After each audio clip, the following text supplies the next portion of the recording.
Welcome back to Vinaya भटक्या. मागच्या एपिसोडमध्ये आपण बघितलं असेल, आम्ही ठाण्यावरनं दापोलीला बाय रोड प्रवास करून आलो. रोडची कंडिशन कशी आहे हे जर तुम्हाला बघायचं असेल तर माझा मागचा एपिसोड जाऊन नक्कीच बघा. इथे ही जी दिसते ह्या जागेवर आम्ही सध्या आलेलो आहे. ही माझी भाऊ आणि बहीण ह्यांची हे फ्लॅट्स इकडे आहेत आणि त्यामुळे आम्ही सर्व आमची मंडळी आम्ही इकडे 3-4 दिवसाकरता जमलो आहे. आता हे सगळं आम्ही निघालेलो आहे ते मुरुडचा समुद्र बघण्याकरता आणि दुर्गादेवी टेम्पलला जाण्याकरता आम्ही आता निघत आहोत. संध्याकाळ झालेली आहे त्यामुळे पटापट आम्ही सगळे आता इथून निघणार आहोत. आमच्या घरापासून साधारण समुद्रकिनारा एक 7 ते 8 किलोमीटर अंतरावर आहे. रस्ता पण बऱ्यापैकी रस्ता होता, पण ते गल्लीत जाणारे रस्ते आहेत आणि असं करत आम्ही पोचलो ते मुरुडच्या समुद्रावर. खूप मोठा असा हा समुद्र किनारा आहे. ऑड डे असल्यामुळे तशी फारशी गर्दी नव्हती, पण बऱ्यापैकी पर्यटक इथे आलेले दिसत होते आणि पर्यटकांनी आपल्या व्हेकल्स किंवा गाड्या ज्या आहेत त्या डायरेक्ट बीचवरच आणल्या होत्या. कारण तिथे पार्किंगची जशी बघितली तर सोय काय फारशी अशी दिसली नाही. त्यामुळे असेल की पर्यटकांनी सगळ्या गाड्या बीचवर आणल्या होत्या. लहान मुलांना इथे करमणुकीकरता बऱ्याचशा गोष्टी आहेत. हे उंट दिसत आहेत, नंतर गाड्या आहेत, बैलगाड्या आहेत, नंतर थोड्याशा सायकली पण तिथे दिसल्या, खेळण्यातल्या त्या सारख्या मोटर पण दिसल्या. ही आमची सगळी मंडळी आहेत आणि सर्वजण इथे एन्जॉय करत होते. लहान मुलं होती त्यांनीसुद्धा खूप एन्जॉय केलं.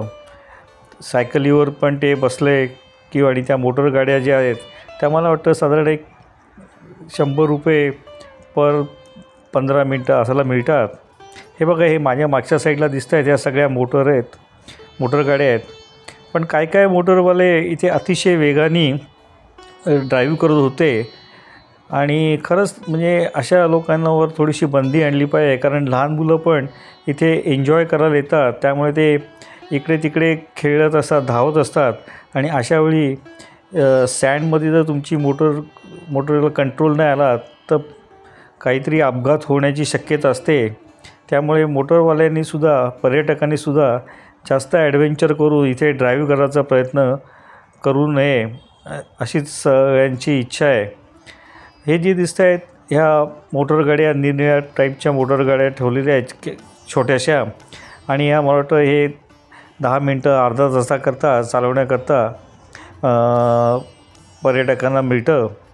एक पण ₹100 ते घेत असावे. आणि हा दिसतो ह्या सुंदर असा मुरुडचा समुद्रकिनारा आहे. थोडीशी ब्लॅकिश आणि गोल्डन सँड अशी मिक्स असलेलं असा हा समुद्रकिनारा आहे. आणि तसं बघितलं तर हा फ्लॅटच दिसतो आहे, त्यामुळे तशी फारशी काय अशी तिथे हे नसेल, डेंजर नसेल. समुद्रकिनाऱ्यावरून नंतर आम्ही गेलो ते दुर्गामाताच्या टेम्पलला. हे दिसत आहेत हे पुतळा आहे डॉक्टर महर्षी कर्वे हे समाजसुधाकर आणि हे दापोलीचे सुपुत्र होते, त्यांचा एक पुतळा या मंदिराच्या बाहेरच लावलेला आहे. सुंदर असं हे मंदिर आहे. साधारण 300 साल पुराणं असं हे मंदिर आहे. आणि दीपस्तंभ बघा किती सुरेख असा हा दीपस्तंभ बाहेर उभा आहे. पण काही लोक म्हणतात की हे साधारण 11व्या शतकात 13व्या शतकातलं पण असू शकेल. असं करत आम्ही मंदिराच्या सभामंडपात पायऱ्यांवरनं गेलो. साधारण एक 4-5 फूट उंचीवर काळ्या दगडांनी बांधलेले सभामंडप आहे आणि ही सुंदर सोनेरी नक्षीकाम केलेली फरशी होती. सभामंडपामध्ये तुम्ही जेव्हा एक खांब बघतात, अतिशय कोरीव नक्षीकाम केलेले हे खांब आपल्या सगळ्या मंदिरामध्ये दिसतील. मंदिरामध्ये तुम्ही आतमध्ये गाभाऱ्यात गेल्यानंतर माताची मूर्ती पण बघा, किती सुंदर अशी ही मूर्ती आहे. छान अशी मूर्ती आहे आणि त्याच्याच बाजूला 4 खांब आहेत. त्या खांबांवर सुद्धा सुंदर असे नक्षीकाम केलेले आहेत. उजव्या आणि डाव्या साईडला असे हे 4 खांब आहेत. या खांबावर विष्णूचे 10 अवतार, दशावतार, नंतर इतर देवता, पोपट, हत्ती, सिंह, वाघ व इतर प्राण्यांचे असे कोरीव काम केलेले दिसते. पण फारच सुंदर असं हे कोरीव काम दिसतंय आणि रंगसुद्धा अतिशय सुंदर असे रंग वापरून हे फार ॲट्रॅक्टिव्ह असं हे कोरीव काम केलेलं आहे. वरती पण जो तुम्ही छतावर सुद्धा बघता, तिकडे सुद्धा तुम्हाला नक्षीकाम केलेलं दिसतंय. आणि हे जे सगळेच खांब जे मंदिरामध्ये आहेत, त्याच्यावर काही ना काही प्रकारचे नक्षीकाम केलेलं दिसत आहे. नंतर जेव्हा तुम्ही फेरी मारतात आतमध्ये, तेव्हा छतावर सुद्धा तुम्हाला नक्षीकाम दिसते. आता हे जे उजव्या साईडला दिसते, इथे हा काळा स्पॉट आहे. इथे तुम्हाला तुमची इच्छा पूर्ण करण्याकरता असेल तर इथे पैसे चिटकवायचा. आणि जर तो पैसा चिटकून राहिला तर तुमची इच्छा पूर्ण होते असं मानलं जातं. नंतर हे जे आहे त्यांना पहारेकरी म्हणून ओळखलं जातात. असं सुरेख असं हे मंदिर आहे. तुम्ही मंदिरात येताना मंदिराची हिस्ट्रीसुद्धा नक्कीच वाचून जा. एकदा जर तुम्हाला मंदिराची हिस्ट्री कळली तर तुम्हाला या मंदिरामधले बऱ्याचशा गोष्टी समजण्यासाठी त्याचा उपयोग होऊ शकतो. हे कोरीव काम पण बघा, की अतिशय सुंदर असं हे कोरीव काम केलेलं आहे. सभामंडप पण फारच सुंदर आहे. आणि ओव्हरऑल तुम्ही जर बघाल तर हे मंदिर व्हेरी ॲट्रॅक्टिव्ह असं मंदिर आहे. नंतर साधारण हे 1763 बांधून झालं आहे असं सांगण्यात आलं. साधारण 3 वर्ष या मंदिर बांधण्याकरता लागले. आणि सगळं मंदिर हे लाकडी कामामध्येच केलेलं आहे.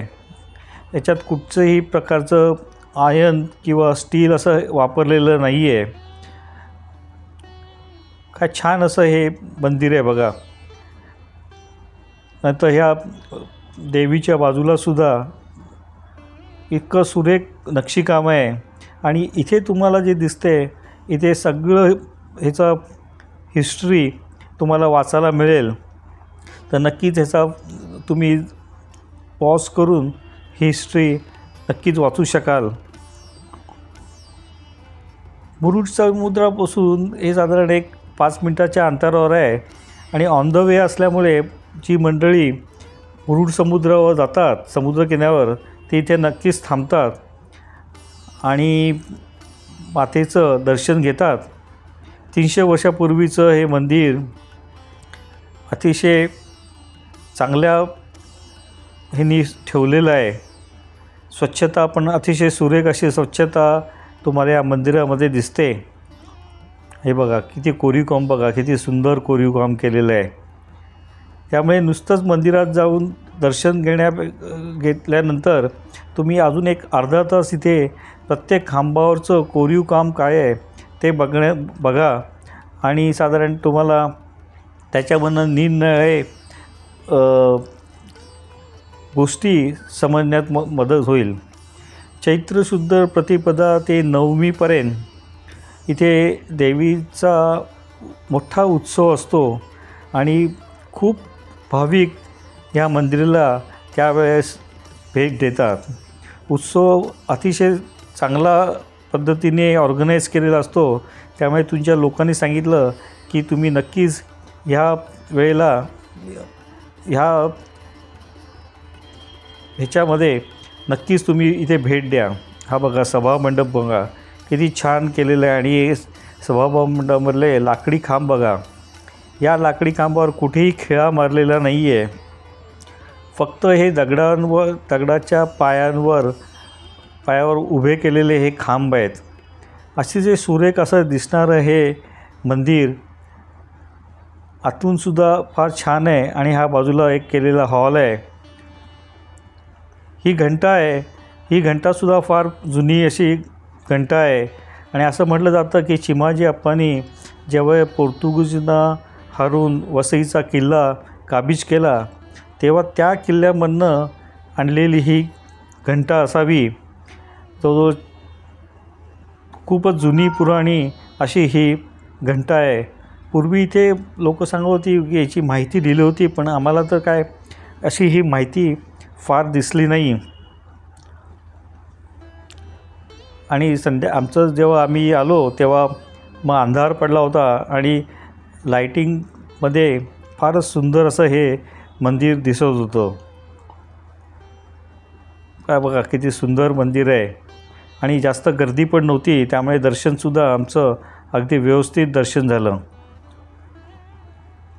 इथे भक्तगणांकरता एक लांबलचक सूचना दिलेली आहे. मंदिराच्याच बाजूला गणपती बाप्पाचं सुद्धा एक मंदिर आहे. ते सुद्धा सुरेख असं मंदिर आहे ठेवलेलं आहे. तिकडे पण तुम्ही नक्कीच जाऊन दर्शन घ्या. अगदीच मंदिराच्या बाजूला आहे. आणि ह्याच मंदिराच्या समोर एक दुसरं पण मंदिर आहे आणि रात्री बघा किती काय सुंदर असं हे मंदिर दिसतंय बाहेरनं. ह्याच गणपती बाप्पाच्या मंदिरासमोरसुद्धा एक मंदिर आहे आणि असं इथे बोललं जातं की ह्याच ठिकाणी देवी प्रकट झाली होती आणि नंतर मग ते बाजूच्या मोठ्या मंदिरामध्ये तिथे शिफ्ट केली गेली. बघा हे याचं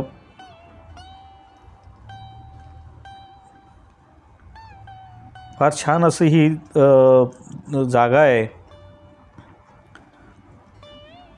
असं करत आम्ही मंदिरामधनं साधारण 1-1.5 तास घालवल्यानंतर घरी आलो. घरी आल्यानंतर भूक लागली होती आणि आमच्याकडे घरी मस्त की वडापावचा बेत होता. सगळ्यांनी वडापावावर ताव मारला आणि असं करत आमचा आजचा दिवस संपला. सकाळी पण खूप लांबचा प्रवास करून आल्यामुळे प्रत्येकजण दमलं होतं. त्यामुळे नेक्स्ट डेला आता आम्ही दुसरीकडे जाणार होतो आणि ते कुठे ते तुम्हाला पुढच्या भागामध्ये नक्कीच दाखवील. लाईट हाऊसला आम्ही जाणार होतो आणि आंजर्लेचा बीच बघायला जाणार होतो. तर thanks for watching this video. आवडल्यास लाईक करा, सबस्क्राईब करा, शेअर करा. आता पुढचा व्हिडिओ आपण लाईट हाऊस आणि आंजर्लेचा समुद्रकिनारा घेऊन येऊ. तोपर्यंत bye bye and take care.